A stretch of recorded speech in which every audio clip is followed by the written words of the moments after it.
Here we are again. I'm 2 for 2 now, so I can't fail. We're going to start doing a video once a week, the best of my abilities. No. Positivity. I'm going to do it every Friday, new video. I'm going to add that later. Today we're going to talk about the evolution of my taste in music. So we're going to kind of do what I did in the last video, but now we're doing it with music. It's no surprise. Gaming is a big part of my life. Music's a big part of my life as well. The biggest advice I can give as far as making music is you have to be authentic and you have to kind of take from what you grew up with. Not necessarily it has to sound like what your mom and dad listens to, but like, you know, that's what you grew up with. That's your first taste in music, and kind of you grow up and find what you really like, and that's when you make art like that, it really shows and people resonate a lot more with that. I'm going to stop babbling about my music because, you know, you can just go to social media and you'll find plenty of artist promotion. We're going to do things a little differently here. So yeah, we're going to talk about the evolution of my taste in music. So before we dive too far into this, I got to give a disclaimer. There's definitely some stuff I missed. I mean, the script to this is I jotted down a couple of notes, very off the dome. But that's how I like to do things. So we're gonna keep it rolling that way. And because artists should be monetized for their music, and I got no money to do that for them, I'm probably not going to be putting too much of the actual music in here. Rather, I will be giving suggestions of the stuff I listen to, and then take time to go listen to it. But yeah, without further ado, this is my taste in music. Evolved. A description of. I need to work on a better title. Going back as far as I can remember, and this is kind of the case for everyone, when you first listen to music, besides like A, B, C, 1, 2, 3, whatever it is, it's whatever your parents listen to. So we're going to start with my dad. That's not him. So we're going to start with my dad. This is going to be I have a little bit of a show and tell for this one. Growing up, my dad had a very big 70s hard rock, kind of that early metal taste. Sabbath is definitely the biggest, most influential thing I listened to from him. Without Dio, exclusively the Ozzy Sabbath, but I could tell you anything about it. That was probably the first band I deep dove because my dad was obsessed. My dad actually took me to my very first concert, which was Black Sabbath 2013. I probably went to like some smaller concerts here and there, but the first big concert I went to was Black Sabbath. I have actually all my dad's old records. They're scattered throughout the house, and I just grabbed a handful, so let's kind of go through that together. All right, I don't know which of these are my wife's and which are my dad's, so this is going to be a fun little guessing game. All right, Steve Miller Band.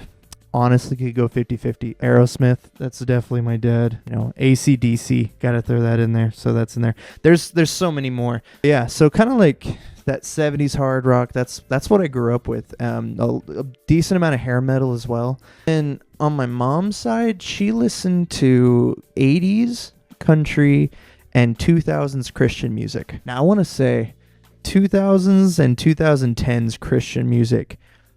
Fox.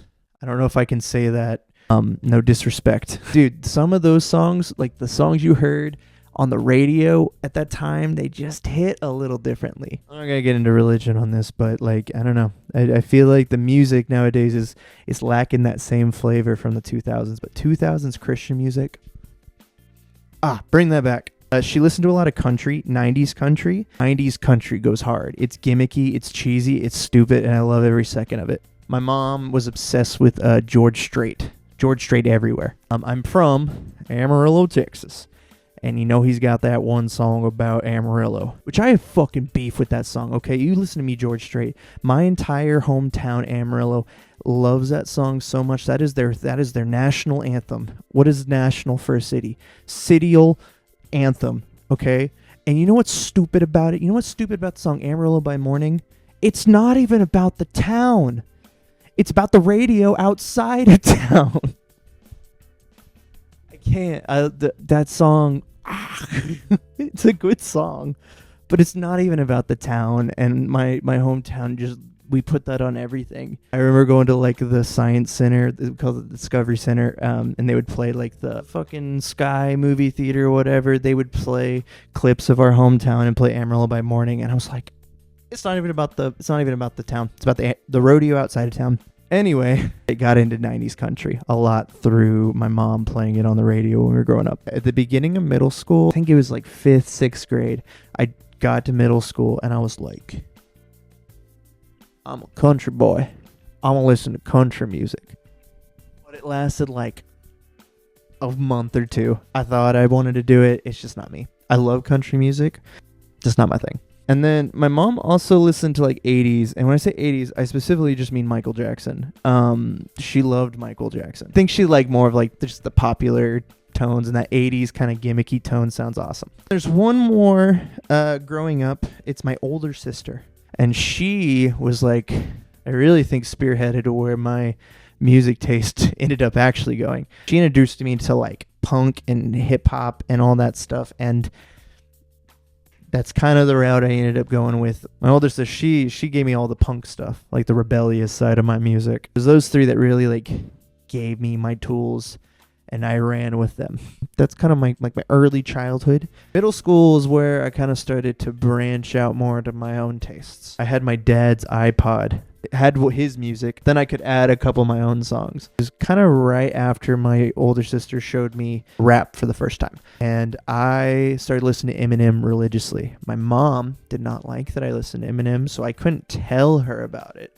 I couldn't talk about it, so it was almost like secretly in my room listening and learning every word to an Eminem song. And I was like, yeah. But listening to Eminem, I eventually found like 50 Cent, Snoop Dogg, Dr. Dre. Just started opening my eyes to hip hop as a whole. It's kind of like what got me into hip hop, but later on in this story, you'll kind of find out I get a way bigger appreciation for it. But that was the first couple years of middle school. That was like the taste. That was like the drop of it. It's time to get sad.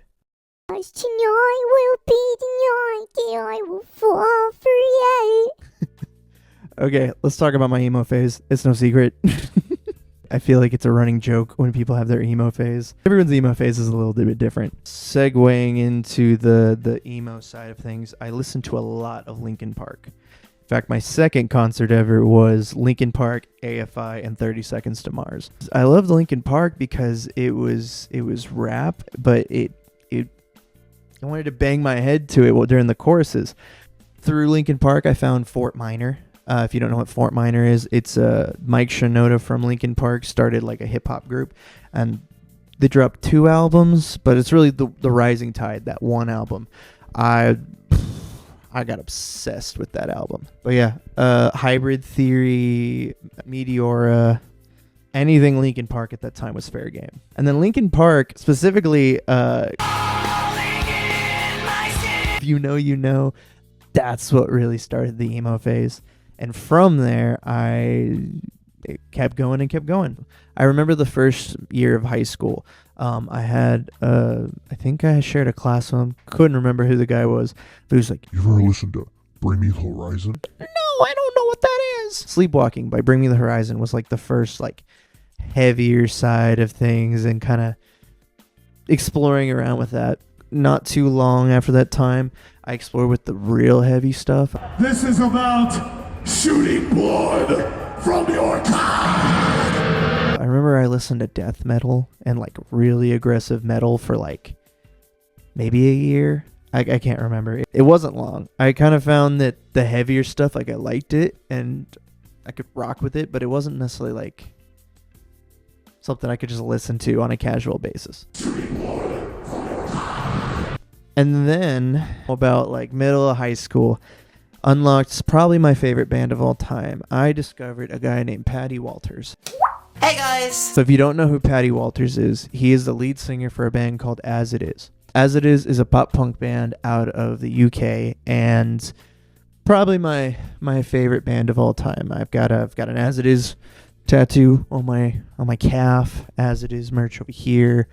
I'm obsessed. That's my favorite band of all time. Patty Walters was a YouTuber. He would do covers of just a bunch of different songs, and I remember I found his This Is Halloween cover, essentially where it's just like it's like a almost metalcore cover of it. But it's pretty good. And through that, I started following him, and I loved his voice so much that I tried to imitate it. And if you listen to my music, you can hear it. If you play As It Is and you play my music, you'll hear carbon copies.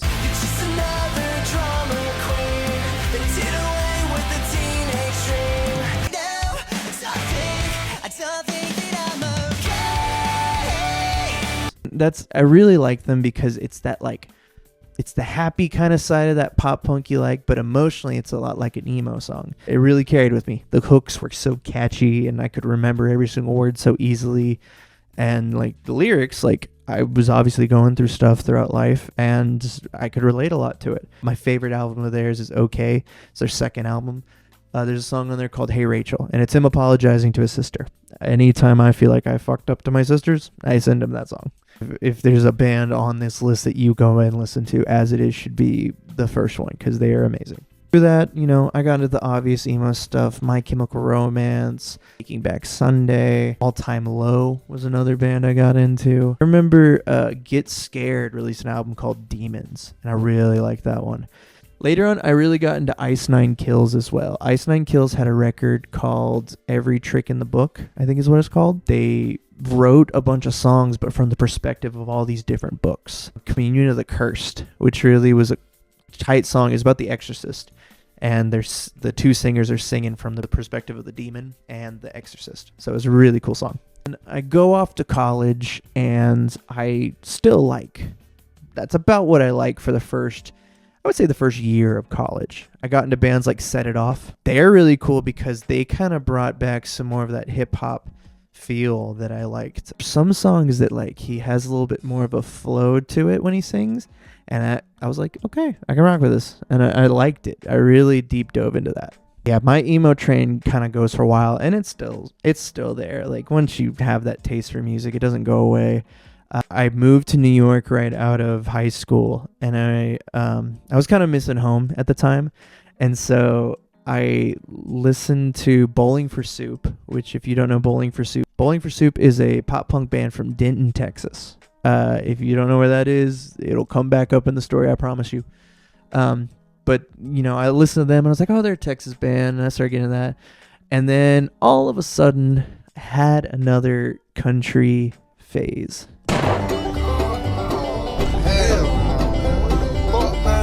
Again, didn't last very long. It was maybe half a year, probably, something like that. But I was missing home. I wanna go home. And I would play like Boot Scoot Boogie. I would play old classic George Strait songs. Like, I was getting into it, and I listened to a couple pop country songs that were popping at the time. Unpopular opinion, I know everyone hates the song. I think Cruise by Florida Georgia Line is an amazing song. That song is a banger. I love that song. I will play that song windows down, just flooring it down the highway. That's a good song. And it was around that time I kind of figured I like pop. I like the pop side of things. If you want to sell me on a song, a catchy hook is it. I'll listen to anything. All the bands that I kind of give praise to have catchy hooks. So fast forward kind of to the end of college. I moved back to Texas. I was really in a rough spot. I wasn't taking care of myself. I was being miserable. Eventually, I started to dig myself out of that hole. Translation, I discovered green stuff.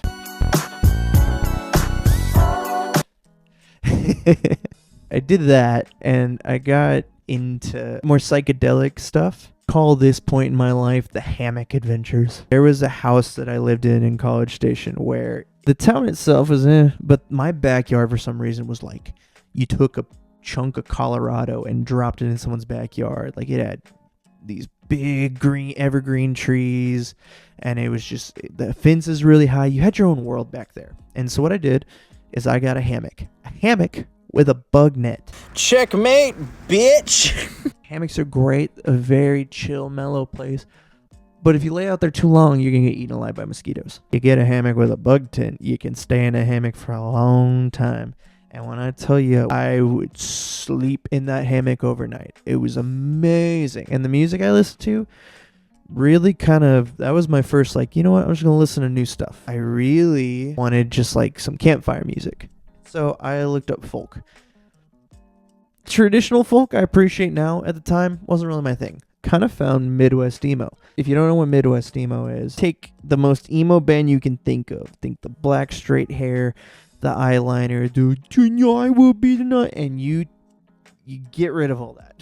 You still keep the whiny person they are, but rather than being all that like swoopy hair and goth look, you just take a bunch of dudes and you put them in a basement. That's Midwest emo. And it fucks. At the time, I was listening to stuff like Mom Jeans, like Joyce Manor, found the Wonder Years, all that stuff. And I would listen to it for hours in that hammock. So I'm in my hammock era, and then all of a sudden, I started getting into hip hop again. What it was at the time, that was the SoundCloud era. I really love the SoundCloud era of hip hop. You took a bunch of emo kids and you put them in a rap environment, and it's so good. Juice WRLD's probably my second favorite artist of all time. I just love the way that he used to freestyle everything. He would go in, he would track like 2 rounds of a song, and they would splice it together, ship it out the door. An absolute shame what they are doing, and just release all his music, man, and stop making money off of it. His music, I loved it, and that's kind of what got me back into hip hop. Now, I was listening to all this new stuff, but at the end of the day, my roots were like pop punk. I listened to Tickets to My Downfall so many times. Here's the thing. Love or hate Machine Gun Kelly, Tickets to My Downfall is an amazing record. Is it like innovative and changing the world? Absolutely not. Did Tickets to My Downfall change my life? Yes. Is it for the reasons that it changes most people's lives? No. But I love that record. I love that record. Now, this is around the time I actually start making my music. I got into Juice WRLD. I was listening to Machine Gun Kelly. I found a Machine Gun Kelly type beat online, and I sang on top of it. No, it is not in my discography. You're going to have to dig for that one. I think it was bad, but it was definitely, record that song, found out what not to do, got a Mac, and I started making my own music. It was really pop punk focused, but it was kind of the pop punk at the time where it was a bunch of rappers doing pop punk. I have a couple songs out now that are hip hop focused. Kind of ran with that for a while, because when I started music, I was like, oh, I got to do the same thing. I got to be this brand. And I ran with that. Around this time, this is where I met my wife. Speaking of my wife, she was like an encyclopedia of new music. You can find her. Ask her about her experience with music, because that is an adventure. But she has showed me so much when it comes to music. All the deep dives, all the history that I didn't know. Like, as soon as I met her, my knowledge of music went. She had a friend that she knew for like a month, maybe, and he moved to Austin. Met him like once prior to this.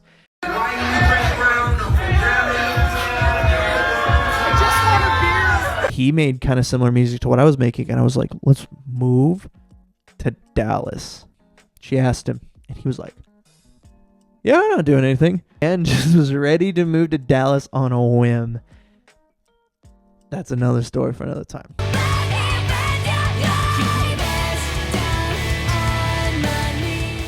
Moved to Dallas. We moved to Denton. I'm still doing the pop punk. I'm still doing the emo stuff.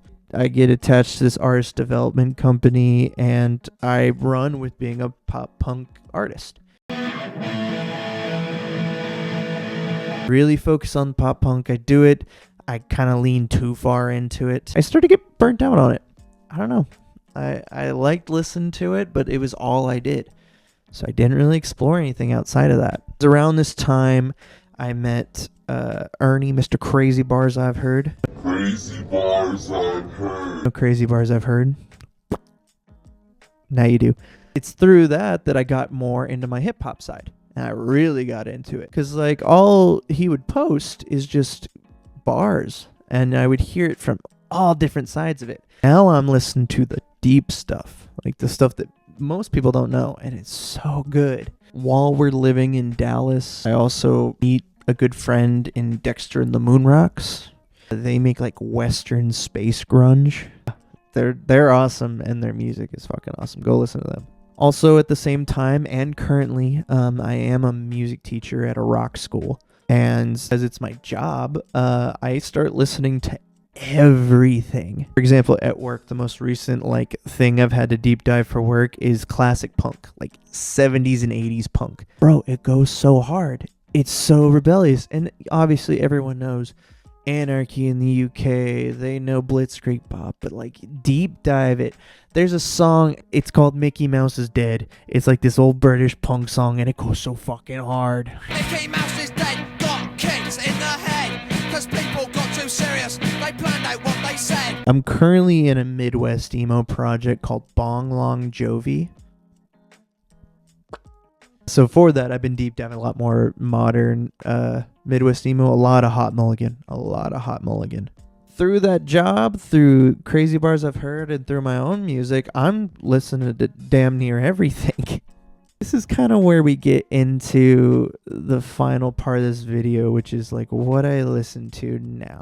What do I listen to now? God, I wish I could tell you. Right now, if I went and I just said what I was listening to the most right now, I don't think I can. Hell no, man. What the fuck, man? I think the reason I made this video at the end of the day is to kind of show y'all that your music taste will change, and if it doesn't change, you're doing yourself a disservice. There's other music out there, man. Hell, nowadays I play in country bands, I play in punk bands, I play in emo bands, I'd play in a metal band, I'd listen to rap, I rap myself, like anything. Jazz, I want to learn saxophone and play some motherfucking jazz. Music is cool, and it's the expression of yourself. We just do it in a bunch of different flavors. I may not like every flavor, but you at least try it. Don't be that guy that just won't try anything. I'm going to stop rambling. I probably gonna end up doing a part 2 to this with a little more cohesion, but yeah, that's kind of the evolution of my taste in music. Tell me yours. I want to hear it.